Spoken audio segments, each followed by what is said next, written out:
अस्सलाम वालेकुम वरहमतुल्लाहि वबरकातुहू।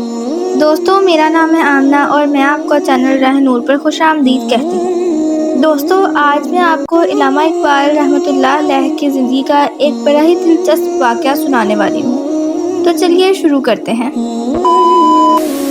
दोस्तों, वाक़या शुरू करने से पहले मेरी आपसे गुजारिश है कि हमारे चैनल राह नूर को सब्सक्राइब कर दीजिए और बेल आइकन को भी प्रेस कर दीजिए ताकि ऐसी दिलचस्प वीडियोस आप तक पहुंचती रहें। दोस्तों, ये इल्लामा इकबाल की ज़िंदगी का एक ऐसा वाक़या है जिसे सुनकर आप हैरान रह जाएंगे। मौलाना अब्दुल सत्तार खान नियाज़ी फरमाते हैं कि मैं एक दिन इल्लामा इकबाल रहमतुल्लाह अलैह के खादिम से मिला। मैंने कहा कि इल्लामा साहब की ज़िंदगी का कोई ऐसा वाक़या सुनाइए जो बहुत ही हैरान कुन हो। फरमाने लगे कि जी बिल्कुल, एक ऐसा वाक़या तो ज़रूर है जिसने मुझे बहुत हैरान किया था, लेकिन इकबाल साहब ने मुझसे वादा लिया था कि मैं कम अज़ कम उनकी ज़िंदगी में ये बात किसी से बयान ना करूं। तो लिहाजा चूँकि अब वो फोत हो चुके हैं, इसीलिए मैं बयान कर रहा हूँ। बात ये थी कि मैं एक रात को सोया हुआ था।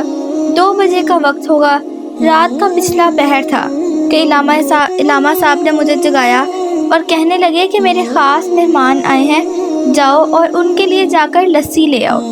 वो कहते हैं, मैं आंखें मलता हुआ उठा और हैरान हुआ कि इस वक्त लस्सी कहाँ से मिलेगी और मेहमान कौन आया है।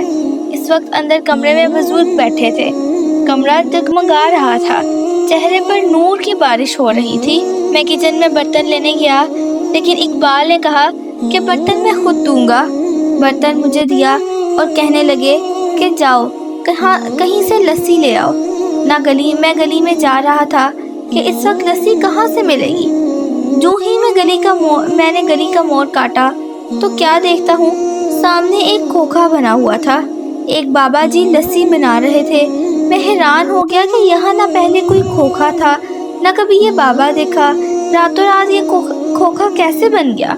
और दिल में खुशी भी थी कि चलो काम करीब से ही हो गया, ज़्यादा दूर नहीं जाना पड़ा। अब सुबह पता करेंगे कि ये खोखा आखिर किसने बनाया। मैंने उन साहब से कहा कि 2 गिलास लस्सी बना दीजिए। उन्होंने लस्सी बनाकर दी। मैंने उन बुजुर्ग से कहा कि कितने पैसे हुए, तो वो मुस्कुराकर फरमाने लगे कि इकबाल से हमारा मामला चलता रहता है, मैं उनसे खुद बात कर लूँगा, आप ले जाइए लस्सी। मैं बड़ा हैरान हुआ कि ये इकबाल को भी जानते हैं, मगर मैं इन्हें नहीं जानता। खैर, मैं लस्सी ले आया। जब मैं लस्सी लेकर घर पहुंचा तो इकबाल साहब ने कहा कि तुम बैठो और बर्तन मुझे पकड़ा दो, मैं खुद लस्सी ले जाऊंगा।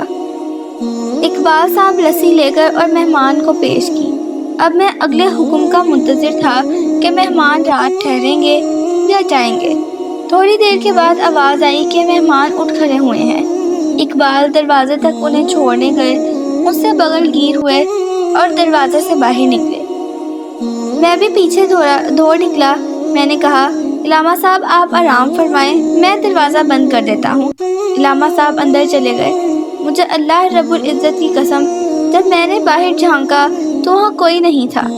मैं गली के कोने तक उनके पीछे पहुँचा तो वहाँ पे मेरी हैरत में मज़ीद इजाफा हो गया कि वहाँ पे तो कोई खोखा था ही नहीं और ना वो बाबा जी थे। मेहमान भी गायब हो चुके थे। मैं पलट कर वापस आया और इकबाल से पूछा कि बताइए जनाब, ये मेहमान और वो खोखे वाला कौन था। इकबाल ने फरमाया, एक शर्त पे बताता हूँ कि मेरी ज़िंदगी में कम अज़ कम ये राज फाश नहीं करोगे। इकबाल ने कहा, तो सुन लो मेरे दोस्त, ये जो आए थे वो गरीब नवाज थे और वो खोखे वाला शख्स दाता अली हजवेरी थे। सुभान अल्लाह। दोस्तों, ये था इल्लामा इकबाल की ज़िंदगी का दिलचस्प वाक़या। अगर आपको वीडियो पसंद आई हो तो वीडियो को लाइक कर दीजिए और हमारे चैनल राह नूर को सब्सक्राइब कर दें और कमेंट सेक्शन में लाजमी बताएं कि क्या आप चाहते हैं कि ऐसी वीडियोस मज़ीद बनाई जाएं। मिलते हैं एक नई वीडियो के साथ, तब तक के लिए अल्लाह हाफिज़।